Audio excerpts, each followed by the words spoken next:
Baby shark? Baby shark.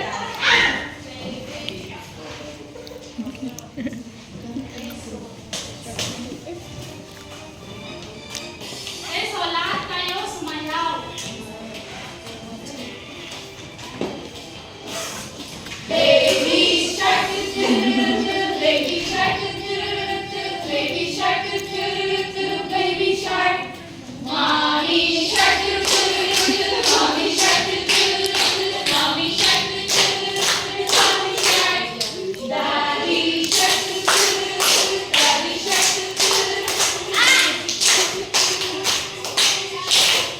Grandma shark, grandma shark, grandma shark, grandma shark.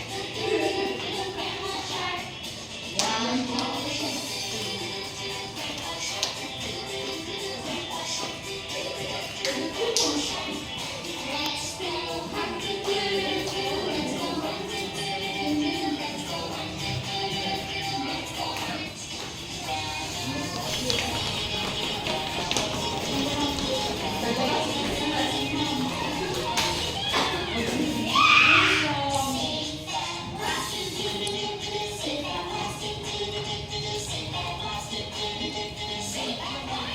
so yun lang.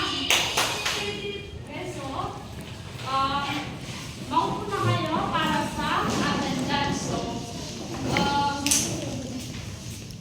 bago tayo magsimula ay mag-attendance na tayo. So, please, Amirol, Amito, Binswari, Muhammad Ali.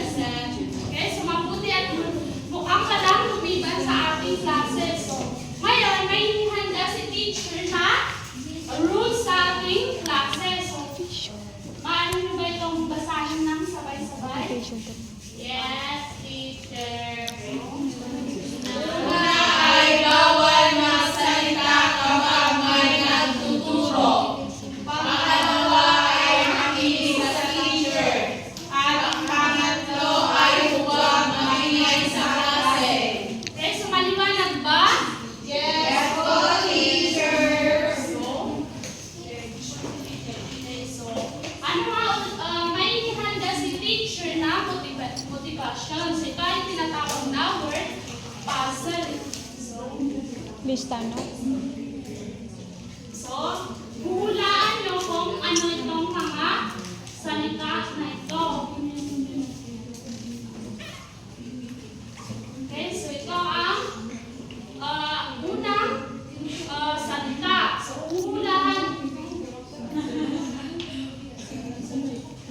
Okay, so, Lisa Merol, anong sagot mo sa number 1? Pamahalaan po. Okay, so sa number 2, Pinswari, and sa huli. Okay, so magaling. Itong tatlong salita na ito ay patungkol sa ating talakayin ngayon. So, okay, so ang ating talakayin ay ang pamahalaang kolonyal ng Spain. So, ito ang layunin ng ating talakayin. So, maaari mo ba itong basahin ng sabay-sabay? Nasusuring ang mga pagbabago pang politika at kolonyal na itinatupad ng kolonyal na pamahalaan. Nagpapahabang ang istruktura ng pamahalaang kolonyal sa uri ng pamamahala ng mga Pilipino. Nakapagbibigay ng sarili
pinamumunuan ito ng isang gobernador general na kung saan siya ang pinakamataas na opisyal at nagpapatupad ng mga batas at kautusan ng hari ng nanggaling sa Espanya. So, ang pamamahala ng gobernador general ay sinusubaybayan ng residensya at visitador. So, ang residensya ay hinirang ng hari ng Espanya para suriin kung ano ang pamamahala ng isang gobernador general sa ating bansa.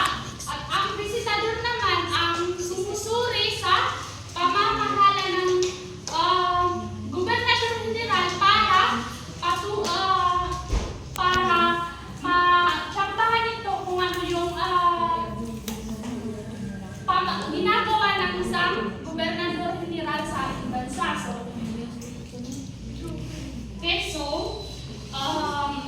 May makakapagsabi ba sa atin ng kung ano ang nakapaloob sa pamahalang lokal? Amiron? Ang pamahalang lokal po ay katulad ng pamamahala ng mayor, vice mayor, at saka mga barangay. Okay, so tama.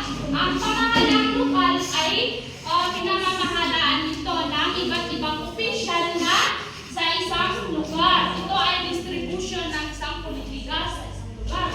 So, may dalawang uri ng lalawigan. Ito ay tinatawag na alkalya o ang lalawigan na nasupil na o hindi na lumalaban. Ito ay nilalagay sa pamamahala ng isang alkalde mayor at ang kurigimento naman ng isang lalawigan na kung saan patuloy pa rin na nakikipaglaban. Ito inilalagay sa pamamahala ng isang militar o sundalo. So, ang pamahalang lalawigan ay pinamamahalaan ito ng isang alkalde mayor.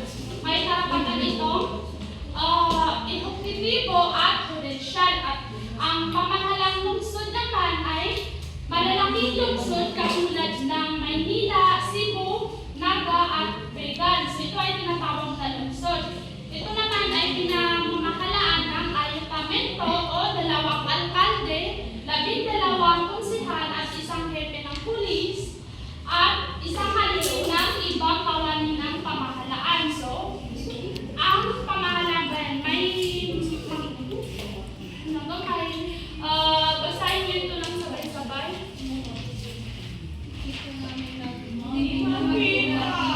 Makita, so ako na lang ang magbabasa. So, ang pamahalang bayan ay tinatawag na pueblo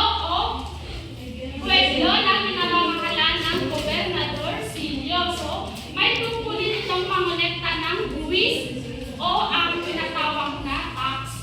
So, ang pamahalang bayan naman ay nakakati sa baryo at pinamamahalaan ito ng tinatawag na kabisa di barangay.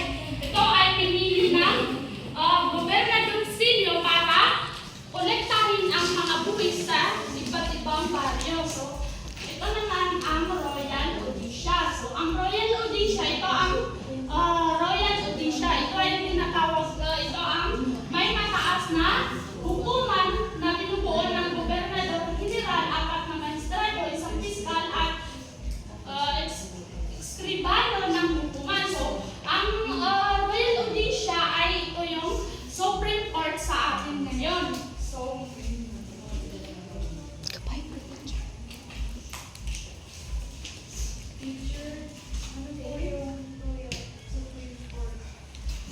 Supreme Court is yan yung nagbibigay ng batas o na ito yung may mataas ng hukuman para siya ang magsuri sa mga pinapatupad na batas. So, okay, so nakalimutan ko sabihin sa inyo yung assignment nyo kahapon. Sumahan nyo ba itong ipasa ngayon? Okay, so naintindihan niyo ba ang ating talakayan ngayon? Okay, so kung naintindihan niyo, bigyan ng halimbawa ng pamamahala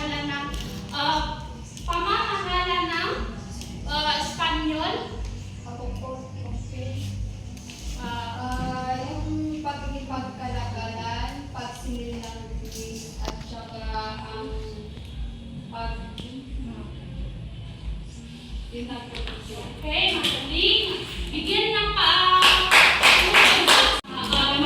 reasons. Ito ang set A at ito ang set B. So, sino ang nakakapagsagot ito? Paghahanapin is ito yung comparing. So, ito. Miss. Okay, Miss. Miss Wally at Andaman. Paano ba itong sagot? Kaya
Miss Wally.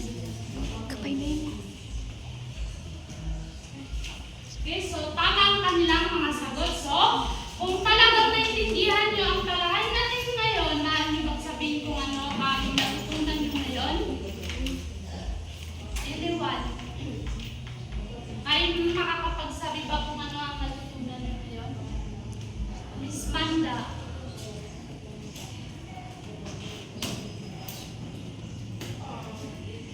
Ano po, yung mga local teacher, ginagawa sila ng mga managers po na Kapag mayor po, mayor. Okay, so ang pamahalang lokal ay pinamumunuan ng iba't ibang official na Espanyol. So, ngayon may hinanda akong pagsusulit at kopyahan nito. So, pakipasa ito sa unahan. Bago tayo umuwi ay may hinanda akong takdang aralin at sasagutan nito sa bahay. Okay, kopyahin ang takdang aralin. Tapos na ba? Tapos na po, teacher. Okay, so yun lang at maaari na kayong umuwi. Bye, teacher. Bye.